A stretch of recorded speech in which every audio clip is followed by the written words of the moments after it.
based on Vittorio Messori, The Miracle. Spain, 1640. Investigation into the most shocking Marian miracle. Juan Miguel Pellicer was known for his devotion to the Blessed Mother. In crucial moments of his life, he attended confession and received Holy Communion. Testimonies presented by his neighbors after the miracle occurred speak of him as a good Christian, obedient to his parents, willingly working in the fields, free from malice, a simple man devoted to the Virgin of Saragossa. Between the 19th and 20th years of his life, the young man left his family home to relieve his parents, who were raising numerous offspring. Seeking employment, he went to the area near Castellón de la Plana, to the fertile lands stretching along the Mediterranean Sea. These were areas depopulated due to the migration of Muslims to Africa. However, followers of Muhammad often harassed them, raiding cities and kidnapping Christians. Jan Pellicer found work as a seasonal laborer for his uncle. One day, he was driving a small cart filled to the brim with grain to the farm. Due to his carelessness, as he later confessed to the judge, he lost his balance and fell from the back of the mule straight under the large iron wheel of the cart, which ran over his right leg, breaking it below the knee. Wanting to save the youth, his uncle took him to a hospital in Valencia, more than 70 kilometers away, where various treatments were tried for 5 days but to no avail. Pellicer, longing for his family in Aragon and hearing about the fame of the hospital in Saragossa, and above all wanting to entrust himself to the care of the one he trusted the most, the Mother of God of Pilar, obtained permission to move there. For 50 days, traveling with great difficulty due to the painful, broken leg, moving on crutches, sometimes riding in carts, Miguel crossed the mountain range and finally reached Saragossa in October 1637. Despite fatigue and high fever, he immediately dragged himself to the sanctuary, where he confessed and received Holy Communion. Immediately after that, he was admitted to the hospital. Doctors determined that the only way to save his life was to amputate his leg, which was being consumed by gangrene. The leg was so infected that the medics who testified in the later process examining the miracle said it was black. Throughout the painful amputation procedure, with alcohol being the only anesthetic, Miguel's prayer for the intercession of the Mother of God of Pilar never ceased. Assisting the surgeons was the young intern Juan Lorenzo Garcia, who picked up the severed limb from the ground and placed it in the chapel where the dead are prepared for burial. With the help of his colleague, the intern buried the leg in the hospital cemetery in the designated sector. Christian respect for the body, which was to be resurrected in the future, also dictated respect for anatomical fragments. Treating them as trash was considered desecration in that era. After several months in the hospital, Miguel, crawling, made his way to the chapel of Our Lady of Pilar, about a kilometer away, to thank her for saving his life and to serve her even more. He also prayed to be able to live from the work of his own hands, not to be a burden to anyone. After many months in the hospital, he was finally discharged, equipped with crutches and a wooden leg. Initially, Miguel had to beg to survive. He had special permission from the chapter of the sanctuary in Pilar to ask for alms in the chapel of Our Lady of Hope. It could be said that he was a full-time beggar. Every morning he went to Mass in the chapel, where at the end of the day he received a little oil to apply to his stump.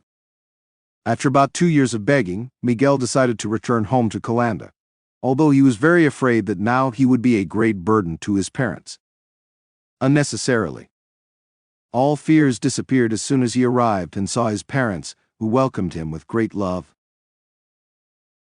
On March 29, 1640, on Thursday preceding Holy Week, on the eve of the feast of Our Lady of Sorrows, instead of going begging as usual, Miguel decided to help his family in the field as much as he could. In the evening, exhausted from the effort and with more pain in his stump than usual, Miguel Juan, who had turned 23 just 4 days earlier, returned home. There he was informed that, by government order, a soldier of the Royal Army Cavalry was to stay overnight with them, on his way with other soldiers to the border with France, which, along with Spain, was involved in the so-called 30 Years' War. Miguel had to give up his bed to him. He himself, after a modest dinner, lay down on a pallet prepared on the floor next to his parents' bed.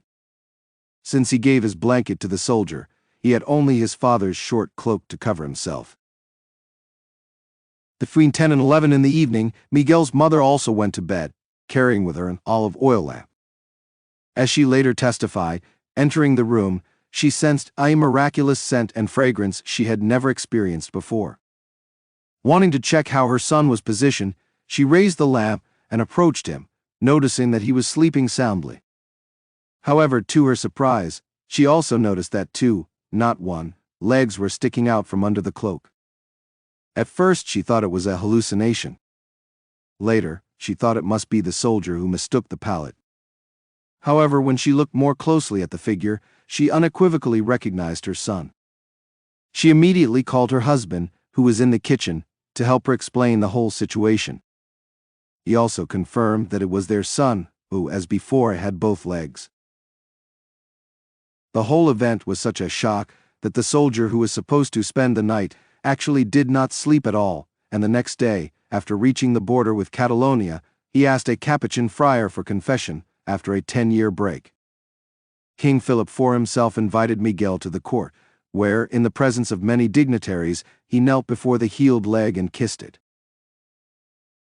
Meanwhile, the first thing Miguel did, waking up with difficulty by his parents, was to ask his father to shake hands and forgive everything he might have offended him with so far.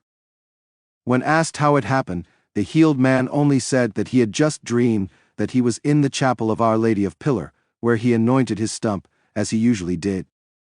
He also confirmed that on this evening he entrusted himself, in a special way, to Our Lady of Saragossa. What is also remarkable about this whole event is that Miguel did not receive a new leg, but miraculously regained, as if resurrected, the once amputated, completely gangrenous part of his leg, buried in Saragossa, over 200 kilometers away. He was left with a scar from the amputation forever. Interestingly, Miguel, while walking in the Thanksgiving procession to the parish church, indeed walked on both legs, but still used a crutch because, as his father noticed, his toes were still curled and contracted, and they also had a purple color. Only after leaving the church, the healed man, as the doctor confirmed, better supported his foot, and the leg showed signs of regaining its natural color anew. Only within 3 days did it gradually begin to reach the shin and foot proper warmth. The curled toes straightened, and the skin regained its natural color. In thoroughly investigating the matter of this event, confirming that it is unequivocally proven, Vittorio Missori points out that the miracle of attaching a dead, decaying human limb from the cemetery to a living body, so that it naturally revives the matter that was already irretrievably lost by its own nature, has deep significance. It was a true foreshadowing of the resurrection of bodies, which is at the center, immense and boundless, of Christian hope. Such hope needs an appropriate sign, not the creation ex novo, but a certain recreation of what for humans was already completely irretrievable.